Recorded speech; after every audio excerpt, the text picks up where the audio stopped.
Hello student, welcome to हमारी academy official and my name is Abhay Raut. कैसे हैं आप सब? कैसे चल रही है आपकी प्रिपरेशन?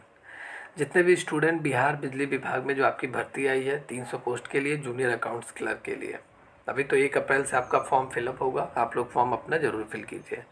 और आपके एग्ज़ाम हैं वो 30 मई से आपके एग्ज़ाम, मतलब मई के लास्ट वीक में, जून के फर्स्ट वीक में आपके एग्ज़ाम भी स्टार्ट हो जाएंगे।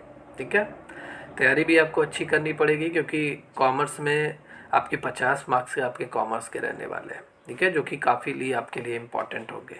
अदर सब्जेक्ट तो आप डेली बेसिस पे पढ़ते ही रहते हैं, लेकिन कॉमर्स आप तभी टच करते हैं जब आपका एग्ज़ाम आता है। तो जितने भी स्टूडेंट इस एग्ज़ाम की तैयारी करना चाहते हैं, कॉमर्स की स्पेशली तैयारी करना चाहते हैं, कॉमर्स में अपने आप को इम्प्रूव करना चाहते हैं, ठीक है, कोई भी डाउट है कॉमर्स को उसको आप क्लियर करना चाहते हैं, सिलेबस अकॉर्डिंग कॉमर्स पढ़ना चाहते हैं, तो आप सभी बैच को जल्दी से जल्दी ज्वाइन कर लीजिए। बैच की सारी क्लासेस आपकी चल रही हैं, डेली बेसिस पे आपकी ये क्लासेस चल रही हैं। 20 मार्च से आपकी ये क्लासेस स्टार्ट है और आज आपका टोटल 26 मार्च है, तो 6 दिन बस पहले ही आपकी क्लासेस स्टार्ट हुई हैं।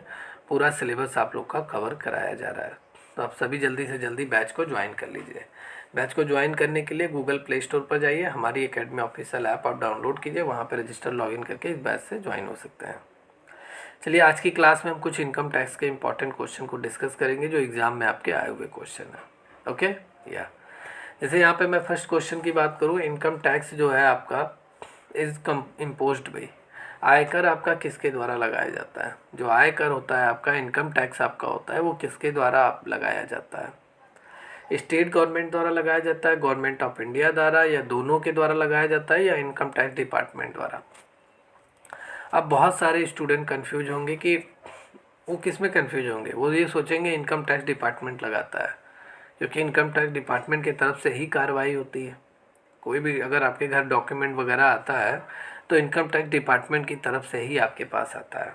ठीक है, आयकर विभाग द्वारा ही सारे कागजी कार्रवाई जो आपकी होती है, जो आपकी इनकम टैक्स जो आप पे करते हैं, वो इनकम टैक्स डिपार्टमेंट में ही आप जमा होता है। ठीक है, सारी कागजी कार्रवाई यहीं से होती है। तो आप बहुत सारे स्टूडेंट को लगेगा कि इनकम टैक्स डिपार्टमेंट ही इनकम टैक्स वसूलता है, लेकिन नहीं। इनकम टैक्स आपका कौन सा टैक्स है? डायरेक्ट टैक्स है। क्या? देखिए, टैक्स आपके दो तरीके के होते हैं, एक डायरेक्ट होता है, एक इनडायरेक्ट होता है। तो इनकम टैक्स आपका डायरेक्ट टैक्स है जो आपकी इनकम पे लिया जाता है।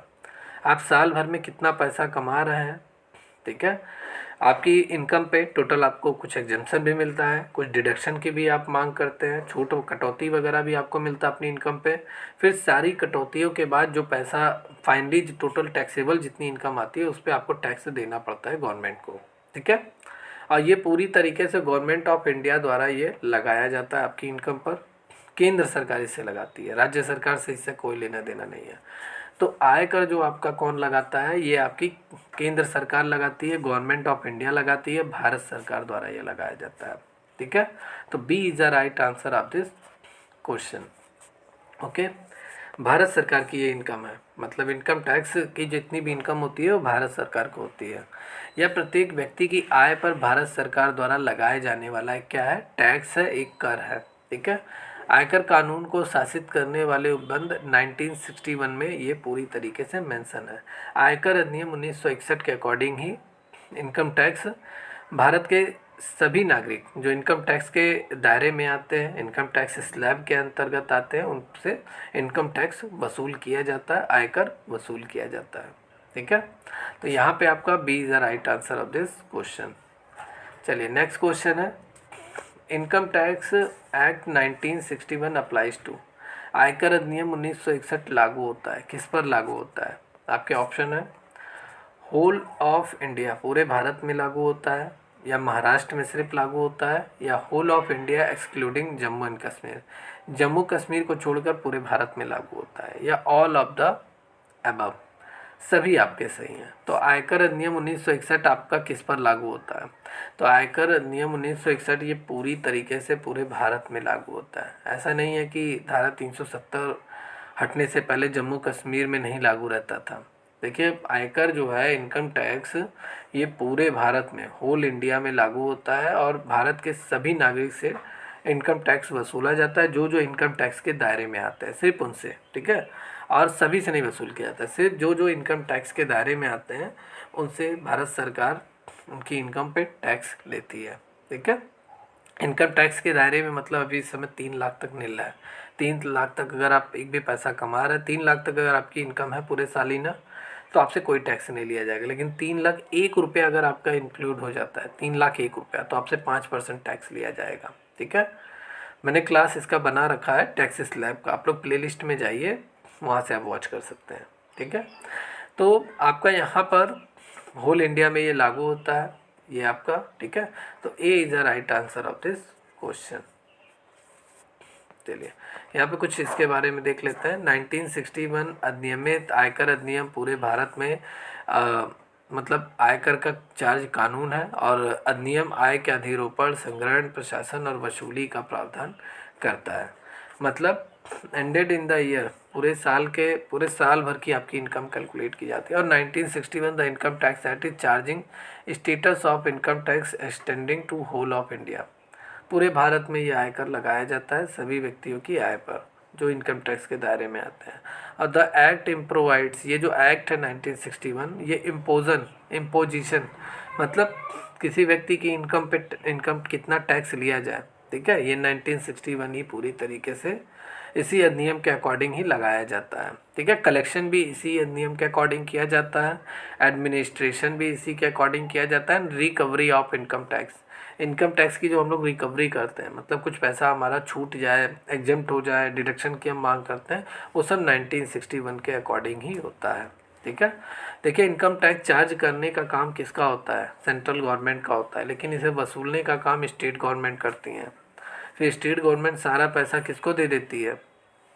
सेंट्रल गवर्नमेंट को दे देती है, क्योंकि ये इसी की इनकम होती है, इसी की ही मानी जाती है, केंद्र सरकार की। यहाँ पे आपका राइट आंसर क्या है? A is the right answer of this question. चलिए नेक्स्ट क्वेश्चन है, finance bill become the finance act when it is passed by. वित्त विधेयक पारित होने पर वित्त अधिनियम बन जाता है। ठीक है, फाइनेंस जो आपका विधेयक है, फाइनेंस बिल जो है आपका, पूरी तरीके से फाइनेंस एक्ट में कब कन्वर्ट हो जाएगा, वित्त अधिनियम में कब ये कन्वर्ट हो जाता है? क्या ये सिर्फ लोकसभा में पारित होना चाहिए, लोकसभा राज्यसभा दोनों में, या house of parliament sign by president, राष्ट्रपति द्वारा सिग्नेचर पर, या हाउस ऑफ पार्लियामेंट और प्रधानमंत्री की सिग्नेचर पर? तो आपके यहाँ पे दो, ये तो पहले क्रॉस हो गया, ये आप पहले ही क्रॉस कर दीजिए। प्रधानमंत्री का कोई सिग्नेचर नहीं लगता है कोई भी अधिनियम बनते समय, ठीक है, सभी राष्ट्रपति के सिग्नेचर से ही होते हैं। और सिर्फ लोकसभा में रहना चाहिए, ऐसा भी पॉसिबल नहीं है। ठीक है, तो यहाँ पर आपका C is the right answer of this question. C मतलब क्या? आपका यहाँ पे both house of parliament sign by the president, दोनों हाउस मतलब पार्लियामेंट के दोनों हाउस, लोअर हाउस और आपका क्या, लोअर हाउस और आपका हायर हाउस। ठीक है, दोनों, निम्न सदन उच्च सदन, दोनों जगह, निम्न सदन मतलब लोकसभा, उच्च सदन मतलब जिसे हम राज्यसभा कहते हैं, दोनों जगह ये बिल क्या होना चाहिए? पारित आपका होना चाहिए। ठीक है, और फिर राष्ट्रपति की सिग्नेचर भी होने चाहिए इस बिल पे, तब ये पूरी तरीके से जो फाइनेंस बिल होता है, तो वो फाइनेंस एक्ट में पूरी तरीके से क्या हो जाएगा? कन्वर्ट हो जाता है। फाइनेंस बिल फाइनेंस एक्ट में पूरी तरीके से कन्वर्ट हो जाता है। वित्त विधेयक आपका वित्त अधिनियम में पूरी तरीके से परिवर्तित हो जाता है। ठीक है, मतलब यहाँ पे देखिए, वित्त मंत्री द्वारा केंद्रीय बजट पेश किए जाने के बाद वित्त विधेयक को हम निचले सदन मतलब लोकसभा में पेश करते हैं। वित्त विधेयक कौन पेश करता है? केंद्रीय वित्त मंत्री ही पेश करते हैं सदन में। फिर एक बार जब प्रस्ताव संसद द्वारा दोनों सदनों द्वारा जब पारित हो जाता है, ठीक है, फिर राष्ट्रपति इसकी सहमति देते हैं, और फिर ये पूरी तरीके से फाइनेंस एक्ट में परिवर्तित हो जाता है। ओके, या चलिए एक नेक्स्ट क्वेश्चन है, अ पर्सन इंक्लूड, एक व्यक्ति में आपके शामिल होते हैं। एक व्यक्ति में आपके कौन कौन लोग शामिल होते हैं? तो एक व्यक्ति में आपके इंडिविजुअल, इनकम टैक्स के पॉइंट ऑफ व्यू से अगर कोई भी इंडिविजुअल पर्सन है, राम, श्याम, गीता, बबीता, मोहन, किशोर, कोई भी एनी अदर, ठीक है, इंडिया का कोई भी इंडियन रेसिडेंट ओनली, तो इंडिविजुअल हो गया। हिंदू अनडिवाइडेड फैमिली मतलब आपका हिंदू अनडिवाइडेड फैमिली, ठीक है। जैसे बहुत सारे जो हिंदू होते हैं एक साथ मिलजुल कर एक किसी कंपनी को चलाते हैं, तो एक की इनकम नहीं, सभी की इनकम मतलब जोड़ी जाती है। वो तो मिलजुल कर काम करते हैं, लेकिन गवर्नमेंट कहती है कि आप सबकी इनकम पे हम टैक्स लेंगे, ठीक है। इसीलिए इसको एक इंडिविजुअल ट्रीट किया जाता है। AOP, BOI, एवरी LJP या इनकम टैक्स अथॉरिटी। ओके या तो यहाँ पर आपका राइट आंसर क्या होगा? देखिए ये भी आपके इंडिविजुअल में काउंट होते हैं, ठीक है, एक पर्सन में आपके काउंट होते हैं, ये भी आपके पर्सन में काउंट होते हैं। AOI, BOI, every AGP। Income tax जितनी अथॉरिटीज़ हैं, जितनी कंपनियां हैं या इनकम टैक्स अथॉरिटी, ये सभी आपके इंडिविजुअल मतलब पर्सन में काउंट होते हैं, इन्हें व्यक्ति में शामिल किया जाता है। इनकी अपनी इनकम पर, पर्सनल इनकम पर इनसे टैक्स लिया जाता है। तो यहाँ पर नन ऑफ द नहीं, ये ऑप्शन गलत है। यहाँ पे ये सभी आपके क्या आएंगे? सभी इंडिविजुअल में आपके आएंगे, ठीक है, सभी आपके पर्सन में कैलकुलेट होंगे। तो यहाँ पर आपका सभी यहाँ पे आपके सही होंगे। ओके, थोड़ा यहाँ पे मिस्टेक है ऑप्शन को लेकर। व्यक्ति शब्द का अर्थ यह समझा जाता है कि कोई भी एक व्यक्ति भी हो सकता है, कोई ट्रस्ट है, कोई संपत्ति है, कोई साझेदार मतलब पार्टनरशिपिंग में जो कोई कंपनी चल रही है, कोई संघ है, कंपनी है, निगम है, ये सभी आपके किस में आते हैं? पर्सन में कैलकुलेट होते हैं, इंडिविजुअल इन्हें ट्रीट किया जाता है। ओके या चलिए नेक्स्ट क्वेश्चन है। अब यहाँ से थोड़ा सा ट्रांसलेशन में दिक्कत होगा आपको, क्योंकि इंग्लिश में ये सारी चीज़ें रिकॉर्ड है। ऐसा नहीं है, मैं सारी चीज़ें क्लियर करूँगा। Taxable income is determine on the basis. Taxable income आपके किस बेस पे कैलकुलेट किया जाता है? तो रेसिडेंशियल स्टेटस चेक की जाती है कि भारत का निवासी है कि नहीं है वो। जिस व्यक्ति पे हम government of India income tax मतलब गवर्नमेंट ऑफ इंडिया या इनकम टैक्स डिपार्टमेंट जिस व्यक्ति की इनकम पर टैक्स लगाती है, वो सबसे पहले चेक करती है इसकी रेसिडेंशियल स्टेटस क्या है। क्या ये मतलब इंडियन रेसिडेंट है, या नॉट ऑर्डिनरी रेसिडेंट है, या NRI है मतलब नॉन रेसिडेंट ऑफ इंडिया, जो भारत के बाहर रहते हैं, इंडिया के ही नागरिक हैं, भारत के बाहर रहते हैं, किसी दूसरे देश की उन्होंने सदस्यता ले रखी है, नागरिकता की सदस्यता ले रखी है, ठीक है, नागरिकता ले रखी है, सिटीजनशिप अदर कंट्री का ले रखा है। तो इस आधार पे चेक होता है, फिर उस आधार पे सभी लोगों से उनके टैक्स स्लैब के अकॉर्डिंग ही टैक्स लिया जाता है, ठीक है। तो रेसिडेंशियल स्टेटस के आधार पे ही डिटरमाइन किया जाता है टैक्सेबल ईच पर्सन के टैक्सेबल इनकम पर कितना टैक्स लगेगा, ठीक है। तो रेसिडेंशियल स्टेटस मतलब total income of a person determine on the basis of A residential status. किसी भी व्यक्ति की इनकम पे जो टैक्स लिया जाता है, इनकम टैक्स लिया जाता है, उनके रेसिडेंशियल स्टेटस के आधार पे लिया जाता है। तो यहाँ A is the right answer of this question. Residential status हम डिटरमाइन करते हैं मतलब हम पूरी तरीके से निवासी होने की प्रामाणिकता किस आधार पर चेक करते हैं? उनके प्रीवियस ईयर के आधार पर, या असेसमेंट ईयर, या अकाउंटिंग ईयर। तो हम प्रीवियस ईयर के ही देखिए, किसी भी व्यक्ति की जो इनकम पे टैक्स लगता है वो उसकी प्रीवियस ईयर की इनकम पे टैक्स लगता है। जैसे 2000 ये कौन सा चल रहा है, 24-25 चल रहा है, तो 2024-25 में जो भी इनकम पे टैक्स, जो भी टैक्स आपसे वसूला जाएगा, ठीक है, जो भी आपसे क्या वसूला जाएगा, जो भी आपसे टैक्स वसूला जाएगा, मेनली हम किसकी बात कर ले, इनकम टैक्स। तो ये आपकी प्रीवियस ईयर इनकम मतलब जो 2023-24 में आपने जितना कमाया है, 23-24 में जितना आपने कमाया है वो आपको 2024-25 में देना पड़ेगा। अपनी टैक्सेबल इनकम पर जो इनकम टैक्स आपको पे करना है, जितना भी आपने 2023-24 में कमाया वो आप 24-25 में गवर्नमेंट ऑफ इंडिया को अपनी इनकम पे टैक्स देंगे। तो प्रीवियस ईयर इनकम पे आपको टैक्स पे करना रहता है। तो रेसिडेंशियल स्टेटस भी आपकी प्रीवियस ईयर की चेक की जाती है कि पिछले साल आप भारत में कितने दिन थे, कितने दिन बाहर थे, कितने दिन आप इंडिया में थे, ठीक है। ये सारी चीज़ें चेक की जाती है। ये अलग चैप्टर है। मैंने जितने भी स्टूडेंट इससे पहले कोर्स ज्वाइन किए हुए हैं EMRS अकाउंटेंट, UP++ ऑडिटर, मैंने उन सबको ये चैप्टर पूरा पढ़ा रखा है, ठीक है। इवन ये प्लेलिस्ट में भी 1-2 क्लासेस इसकी मौजूद होगी, आप सभी वहाँ से वॉच कर लीजिए। तो यहाँ पे आपका रेसिडेंशियल स्टेटस डिटरमाइन किया जाता है प्रीवियस ईयर के आधार पर, ठीक है, पिछले साल आप कितने दिन इंडिया में थे।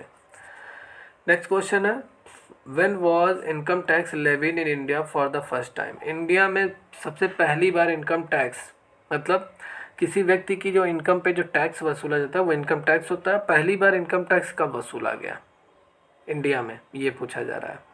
तो इसका राइट आंसर है 1860 में। देखिए ये अंग्रेज़ों के समय स्टार्ट किया गया था और अंग्रेज ने ही मतलब जब इंग्लिश आए थे इंडिया में उन्होंने ही इनकम टैक्स का ट्रेंड जो था वो अंग्रेज ने ही स्टार्ट किया था, ठीक है।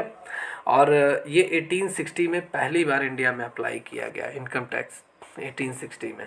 मतलब the income tax was introduce, जो इंडिया में इंट्रोड्यूस किया गया इनकम टैक्स इन इंडिया में फॉर द फर्स्ट टाइम वो 1860 में किया गया। और किसके द्वारा किया गया? ब्रिटिश रूलर्स द्वारा किया गया, ठीक है। तो कभी भी आपसे अगर पूछा जाएगा पहली बार इनकम टैक्स कब इंट्रोड्यूस किया गया इंडिया में, तो 1860 में, ठीक है। तो B is the right answer of this question. चलिए नेक्स्ट क्वेश्चन है, which of the following income is exempted from income tax. कौन सी इनकम पे आपसे टैक्स नहीं लिया जाएगा, वो पूरी तरीके से एग्जम्प्ट होता है, टैक्सेबल इनकम के दायरे से बाहर होता है। तो आप सभी को मालूम है आपकी एग्रीकल्चर इनकम पे आपसे गवर्नमेंट कोई भी टैक्स नहीं लेती है, कहती है मुझे आपकी कृषि आय पर कोई भी टैक्स नहीं लेना है। खेती बाड़ी आप कर रहे हैं तो आपसे कोई भी टैक्स नहीं लिया जाएगा। Sum received by member of HUF, मतलब हिंदू अनडिवाइडेड फैमिली, जैसा मैंने अभी पहले ही वाले क्वेश्चन में बताया कि इनको क्या ट्रीट किया जाता है, इनको इंडिविजुअल ट्रीट किया जाता है, एक पर्सन के रूप में इन्हें नॉमिनेट किया जाता है कि ये भी एक व्यक्ति हैं, हिंदू अनडिवाइडेड फैमिली, और इनकी टोटल टैक्सेबल इनकम पे इनसे टैक्स लिया जाता है। हिंदू अनडिवाइडेड फैमिली जैसे एक ही पीढ़ी के चार, मतलब एक ही घर के चार अलग अलग मेंबर हैं सभी के, मतलब जैसे अगर ये एक पर्सन है, इसके चार लड़के हैं, ठीक है, और चारों लड़कों की शादी हो गई है और इनके भी लड़के बच्चे हैं और सभी मिलजुल कर एक बिजनेस चला रहे हैं, ठीक है। जैसे होता है बहुत सारी जो आपके पट्टे मतलब बिरादरी में जितने भी पर्सन हैं, ठीक है, मिलजुल कर एक बिजनेस चला रहा है, तो सभी की इनकम पे गवर्नमेंट टैक्स नहीं लेती है, ठीक है। वो सिर्फ और सिर्फ इसे क्या ट्रीट करती है, कंपनी के रूप में ट्रीट करती है, एक व्यक्ति के रूप में ट्रीट करती है, ठीक है। जैसे मैं कह दूं कि जैसे ABC एक लिमिटेड एक मतलब कंपनी है, इसे एक ही परिवार के सभी मेंबर चला रहा है, तो सभी मेंबर्स की इनकम पे टैक्स नहीं लिया जाएगा, ABC लिमिटेड की कंपनी के इनकम पे टैक्स लिया जाएगा, ठीक है। तो इस हिसाब से जितने भी इसके मेंबर्स मतलब इसके सदस्यों की टोटल जो इनकम रहेगी उन पर टैक्स नहीं लिया जाएगा, ठीक है, उनकी इनकम पे टैक्स नहीं लिया जाएगा। मतलब sum receive by a member of HUF, क्यों नहीं लिया जाएगा? क्योंकि इनको जब एवरी मेंबर्स को जब भी इनकम मिलती है, सैलरी वगैरह मिलती है, ठीक है, अपनी कंपनी से, जिस कंपनी में ये काम कर रहे हैं, तो ये ऑलरेडी इन्हें जो इनकम सैलरी मिलती है वो ऑलरेडी वो टैक्स के रूप में TDS वगैरह काट कर ही मिलता है इन्हें सैलरी, ठीक है। तो ये अब अपनी इनकम पर दोबारा टैक्स थोड़ी ना देंगे गवर्नमेंट ऑफ इंडिया को, इसीलिए इनकी इनकम पे टैक्स नहीं लगता है। Share of profit of A partners from a firm, इनसे भी टैक्स नहीं लिया जाता है। क्यों नहीं लिया जाता है? इनकी इनकम पर टैक्स क्यों नहीं लिया जाता है? क्योंकि अगर आप किसी भी कंपनी में काम कर रहे हैं तो आपको जो सैलरी मिलती है वो आपसे TDS काट के ही कंपनी देती है। TDS मतलब टैक्स डिडक्टेड एट सोर्स, मतलब जिस जगह आप काम कर रहे हैं, चाहे किस भी कंपनी में आप काम कर रहे हैं, वो आपसे कुछ % टैक्स के रूप में आपकी सैलरी में से काटा जाता है और वो गवर्नमेंट ऑफ इंडिया को जाता है, जिसे हम कहते हैं TDS। और ये भी एक लॉजिक है, और दूसरा लॉजिक ये है कि फर्म भी अपनी कंपनी पे टैक्स देती है भाई। जैसे ये फर्म है तो फर्म क्या कर रही है, ये अपनी इनकम पे ऑलरेडी टैक्स देती है, अपनी इनकम पे गवर्नमेंट ऑफ इंडिया को, ठीक है। जब फर्म ही पूरी तरीके से टैक्स दे रही है तो इसके पार्टनर्स या इसके मेंबर्स जो हैं इनको इनकी इनकम पे टैक्स नहीं लगता है, ठीक है। तो ये भी टैक्स आपके नहीं देते हैं। तो यहाँ पे आपके right answer D is the right answer of this question, all of the above, okay. तो यहाँ पे आपका फोर्थ ऑप्शन यहाँ पे आपका सही है। तो आज की क्लास में इतना ही। जितने भी स्टूडेंट इस क्लास को देख रहे हैं, आज की क्लास कैसी लगी कमेंट करके ज़रूर बताइए। समझ में आया आपको? जितने भी क्वेश्चन मैंने डिस्कस किया है, डिटेल में मैंने किया है, समझ में आया तो चैनल को लाइक कर दीजिए, सब्सक्राइब कर लीजिए। और अगर आप कॉमर्स एग्ज़ाम की तैयारी करना चाहते हैं, बिहार बिजली विभाग की कंप्लीट तैयारी करना चाहते हैं, तो बैच से जल्दी ज्वाइन हो जाइए। बैच की सारी क्लासेस पूरा रनिंग मोड में है, डेली बेसिस पे आपको क्लासेस मिल रही है, सिलेबस वाइज चैप्टर वाइज आपकी क्लासेस चल रही है, ओके। तो जितने भी स्टूडेंट बैच ज्वाइन करना चाहते हैं, हमारी एकेडमी ऑफिशियल ऐप डाउनलोड कीजिए, गूगल प्ले स्टोर पर आपको मिल जाएगा, वहाँ पे रजिस्टर लॉगिन करके आप इस बैच से जुड़ सकते हैं, ओके।